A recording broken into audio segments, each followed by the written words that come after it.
Well, here I am back in the tackle room, and that only really means one thing: another match memories. I really enjoyed doing the first lot of match memories I did, going over some fantastic matches, some that went really well, some that didn't go so well, but lessons were learned. And I think you get to realise now that when I do these, it's about sharing my experiences and, sharing the lessons that were learned, the mistakes that were made, and ultimately trying to become a better angler. For today's one, you're going to have to bear with me a little bit. I've dug back through all the archives of my dad's stuff. He normally keeps everything. There's an odd little bit, but I couldn't find too much. But the match I want to talk about is a Masters match, an invitation match that was actually on a canal in Paris around 2000, 2001. The reason I want to talk about it is it was one of those times in fishing where you really have your eyes opened, and it was one of those times also that learnt me that sort of educated me to not think that you know everything, to keep an open mind and to watch what people do. So like I say, the event was in Paris. It was a teams of four. Team England had a team in, and the team that travelled there was myself and Stevie. We went in Stevie's, I think he had a blue Passat then, and we crammed all the gear in and went. The other two members of the team at the time were Dave Vincent and Stu Conroy. So as you can imagine, a fantastic team. Before we went, we got a little bit of information. We knew it was skimmers, roach, a few little perch and some Tommy Rough. We knew the fishing was going to be quite hard.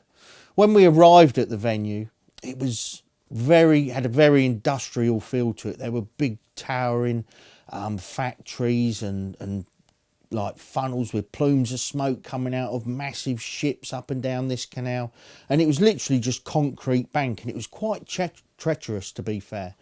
And just getting comfortable was a bit of a mission, to be fair. You didn't want to slip in. It was literally 8 foot straight down. There was oil slicks on the top. It was a bit of, like I say, a very, very industrial feel to it. But nevertheless, it was a big match. I think there was 24 or 25 teams, mainly from France, but Italy had a team in it. Like I say, it was a bit of an invitational match, but nevertheless, one that we wanted to do well in. Obviously, travelling with this team, myself, I'd done a lot of bloodworm fishing by this time. I've been involved in the England team for a few years. And obviously fishing with the likes of Steve Gardner and Alan Scotton and people like that, felt like we were in good, a good place to do well on this match. Obviously the likes of Stu Conroy, Dave Vincent and Stevie, just absolutely fantastic anglers. And we did fancy our chances. Talking of Alan, I do remember Alan being there, and I think Alan fished for, like I say, it was an invitation event, and I think Alan fished for the Masters. So there's like Alan, Bob Nudge, like all the very, very top anglers just in one team. So fantastic event. Very, very sociable fishing as well in France. Obviously at the moment with everything that's going on, it doesn't happen. But back then, there was a big banquet the night before, and just very, very good atmosphere. And, France is, the social side of it, and the food is almost as important as the fishing. But anyway, back to the event. Like I say, we arrived at the venue. We had a couple of days practice. And again, like we've done a lot of bloodworm fishing. We picked the bait up out there. You can get fantastic bait in France, the bloodworm, the joker. We took things like, I think, the pinkies and the casters and the baits that, we can do very well in England, we took with us. And we always thought that they'd probably be important. As you know, on English canals, chopworm, casters, squats, pinkies, they play a massive, massive part when you're trying to catch those bigger fish. And for those of you that have watched the match memories, in my match fishing, it's about catching those bigger bonus fish, those important fish, the game changers, the ones that you don't need many of to do really well. And obviously on this canal, we knew there was some decent bream. However, after the first day's practice, we were all at sea, so to speak. We just didn't really know. We caught a few little fish. I think Stu Conroy had one 10-ounce skimmer. And you're looking along, and all of a sudden you're thinking, do you know what? 2 or 3 pound of little fish in this match is going to be a good weight. The following day, we fished up towards the end of the match length. And this is where, one of the little funny things that actually happened on the trip. We fished on this natural bank with a crash barrier behind you to stop, the cars from the car park, with these big industrial factories behind us going into the canal. And we fished there, and I always remember it. It went Stu Conroy, Dave Vincent, Stevie, myself, and then Alan Scotland had turned up and was fishing on my right. And the fishing, it was terrible. However, this day proved to be one of the biggest sort of learning curves in my fishing, still to this day. And Alan was fishing on my right, and we caught nothing. We caught 2 or 3 little pope, an odd roach, just not really anything at all. And I remember Alan had caught 1 or 2 small fish.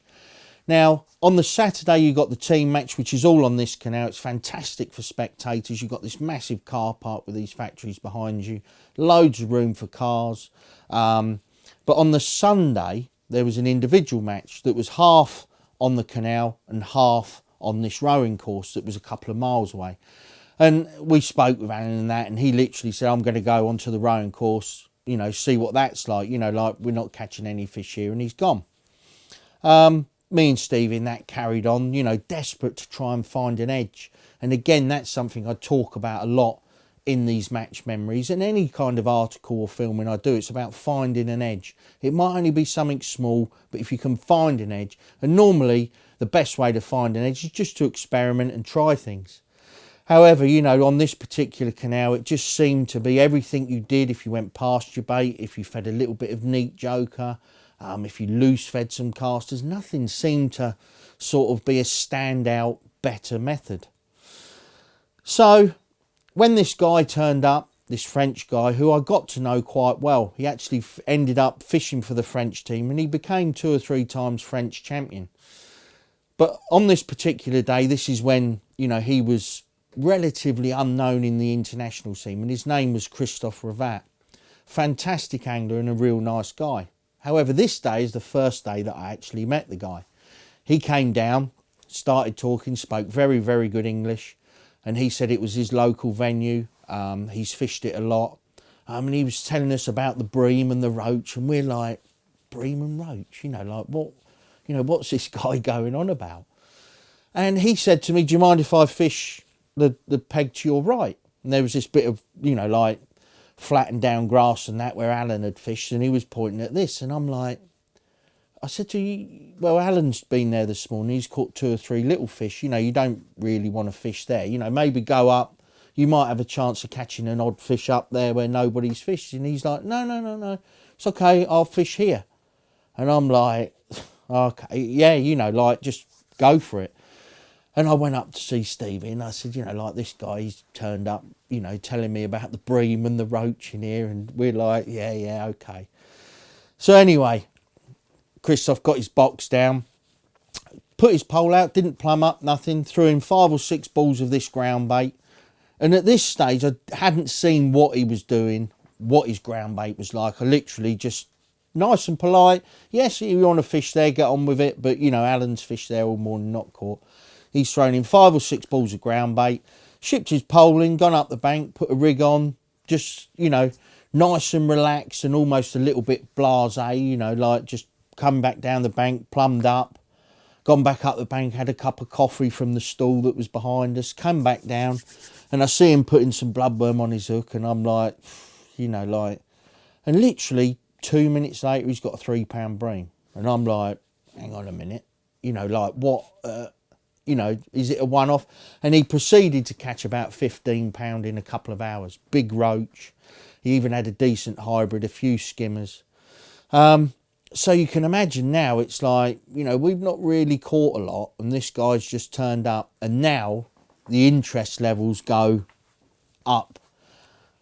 Sitting with him, like we were talking anyway, but it's one of those, you don't really realise sometimes that feeding it dead right with the right ground bait can make a massive difference.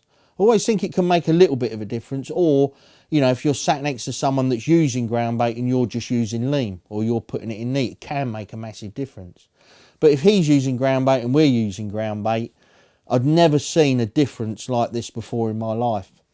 Went over, had a look at his ground bait, and to say the particles were big in it would be an understatement. The smallest particle in his ground bait was by far bigger than the biggest particle in my ground bait. And I looked at this ground bait and he had hardly any joker in it. So I started talking to him about what it is, and he said, it's my special mix. It's a mix that I've come up with over the last 4 or 5 years.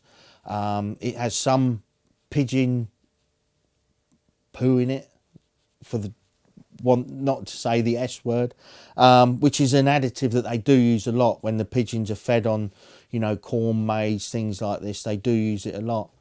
It smelled very aniseedy, and like I say, it was like a pale yellow. You know, we're thinking bloodworm, you want black ground bait, keep it all nice and dull on the bottom. No. And like I say, it was like, wow, you know, like, I can't believe the difference. And I actually sat on his box with his pole and I caught a pound skimmer on his rig. And I was just like, you know, that's the biggest fish I've caught since we've been here. We've been here a couple of days. So yeah, when he turned around and said, it's the team match tomorrow, I'm not fishing. If you want me to prepare your ground bait, you can use my ground bait tomorrow. The team, the England team. So I can remember saying to Stevie and the other lads, look, you know, like, we've not really caught a lot. We haven't got a lot to go on. And this guy's just come down and, you know, made it look ridiculously easy. So, you know, I remember it was Stevie who said, you know, like, we've got nothing to lose, really. You know, it's an invitation match. This guy's come down, made it look easy. Let's use it. So we had one more day's practice.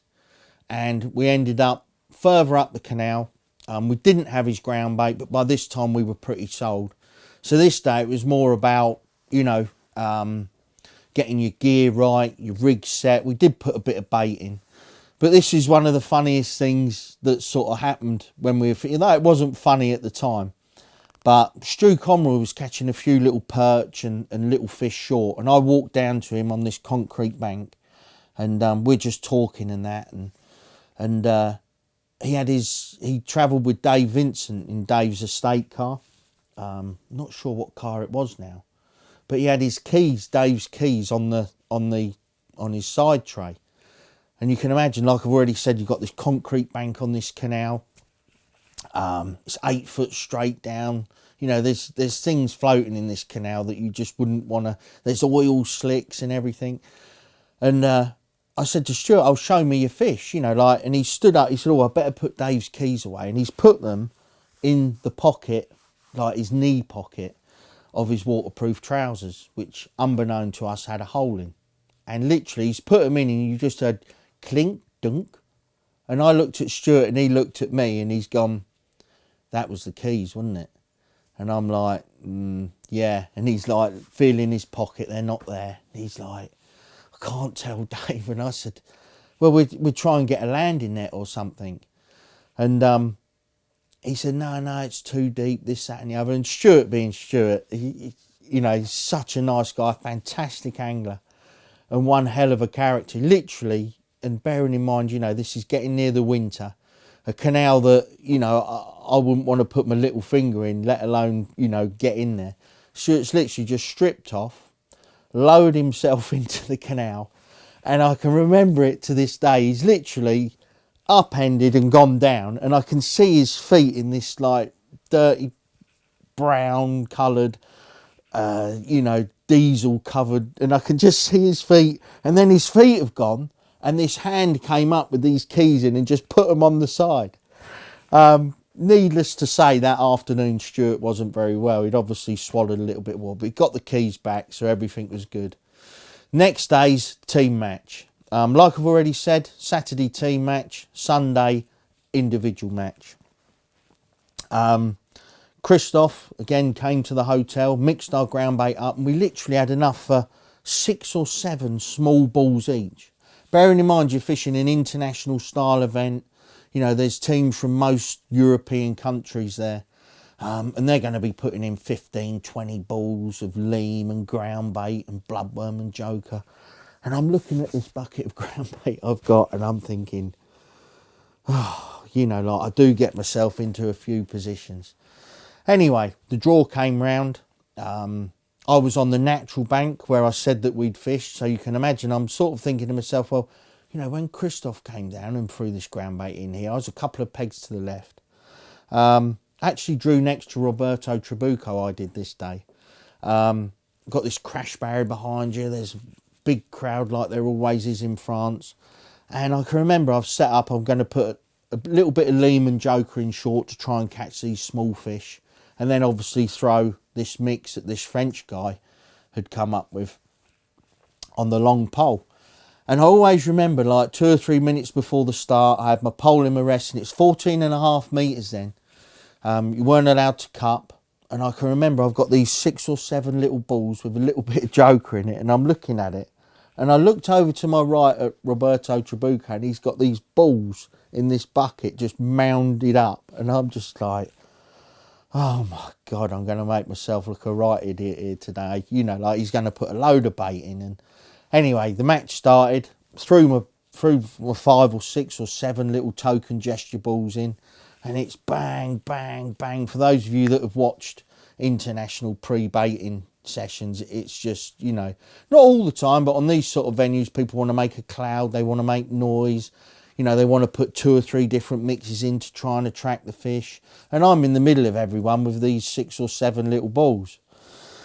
So started the match, started to catch a few little fish short, little perch, just fishing Joker like we would conventionally on a canal in England, you know, fishing for little daddy rough, perch. I think I caught a little roach. And all the hustle and bustle behind you. You know, like when I say they're behind you, they're literally like 7 or 8 metres behind you and elevated a little bit. So the noise is quite intense. And always remember again, this little voice came through the crowd. William, you have bream on the long pole. And it was Christoph Ravat. And I like looked out there and I could see bubbles. Now this is completely alien to me on this canal. I've not seen, you know, I've caught 1 decent fish and that was on his pole over his ground bait. On my gear, I've caught a few perch and roach through the 3 or 4 days practice. And I'm like, blimey, you know, like, so put 3 bloodworms on, gone out there, dropped my float in, it went straight under and I caught a 3-pound bream. Now everybody's like straight out on the long pole. And this is where it got a little bit like, only a 3-hour match. So I've gone back out. Roberto next to me's on the long pole, sat there. I've dropped my float in, it's gone under, pound roach. Dropped it in again, 10-ounce skimmer, dropped it in, and nobody's catching anything. And I'm looking around thinking, oh my God, you know, like this is the real deal, this ground bait. I proceeded to catch about 5 kilo. I think I was first in my section. But again, this is where, and I'm so glad it happened, because this is one of the, or was one of the times where, you know, a lesson like that really teaches you to not dismiss anything, you know, not to dismiss anyone or what they're doing. You know, obviously there's little things that happen that you sort of think, yeah, you know, like that's not, but I don't dismiss things. As of this day, I certainly never thought anyway at the time that I know it all, always had an open mind, but do not dismiss things. And this lesson, you know, it was unbelievable. And, you know, when I returned, the team actually scored 7 points.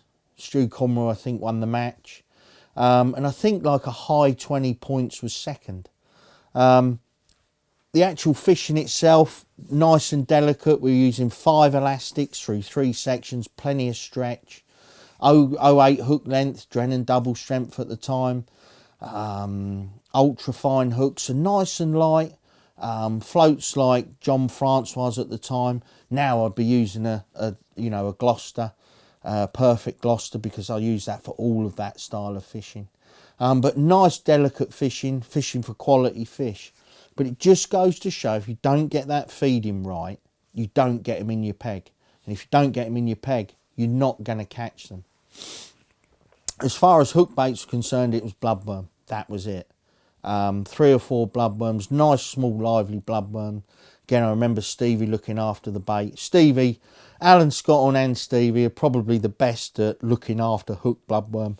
I don't know what they do. I think they've got some special water. Alan especially, he's just, you know, like he can take bloodworm and it's almost like he's, you know, sort of put something with it, or almost got different bloodworm, because it comes back and it's absolutely perfect. And that is very, very important. You know, your hook bait has to be good. And in this canal, it was no different. And we had real good hook bait. So like I say, back at the presentation, it was like, wow, you know, like we've won this massive event. 7 points, which was just like a ridiculous score. And obviously we had the next day to come. Christoph was there afterwards, the guy that helped us out with the ground bait, and we're like, right, tonight you're going to come and eat with us. And he came, and we took him out for a meal as a bit of a thank you, you know, because it's a good event to win. And do I think we'd have won it without his ground bait? 100% not. You know, I really think that he had tailor-made this ground bait and what's in it for this canal. So the next day came round, me and Stevie, we were on the rowing course. It was like a morning and afternoon thing. I think Stevie won his section in the morning and I won my section, and I think I drew second to end peg on the individual match. I won my section. But Christoph, this guy that gave us the ground bait, actually drew on the canal and won the match outright. So I think that really underlined just, you know, I've had it with 1 or 2 venues in the past where you fish it a lot, you get used to it. Gold Valley, when it used to be fishing for roach, you know, I knew exactly how to feed it, what to do. And, you know, it was just about going through the motions, catching fish, because when you fed it right, the fish were pretty easy to catch. And that's obviously what Christoph had done on this venue. So like I say, a fantastic trip. Few little things. Stuart was all right in the end after having his little swim in a French canal. But again, just one of those things. And I think in match fishing, it's very, very important. And it's something that I've only really realised possibly in the last few years. You know, with match fishing, there's a lot of things that make a good match angler. One is obviously time on the bank, practicing, fishing lots of matches, trying to, you know, prepare your tackle, your hooks, your rigs, thinking about it a lot. But one of the things that's really come into my mind lately, the last few years, is how important experience is. You know, if you experience things, and like I do, I've still got the book behind me there where I write everything down from different venues to different feeding. And, you know, experience is very, very, very important. So like I say, when you do go fishing a lot, just bear in mind that what you see, what you notice and what you learn could put you in good stead for next week, but it could also put you in good stead for years and years' time.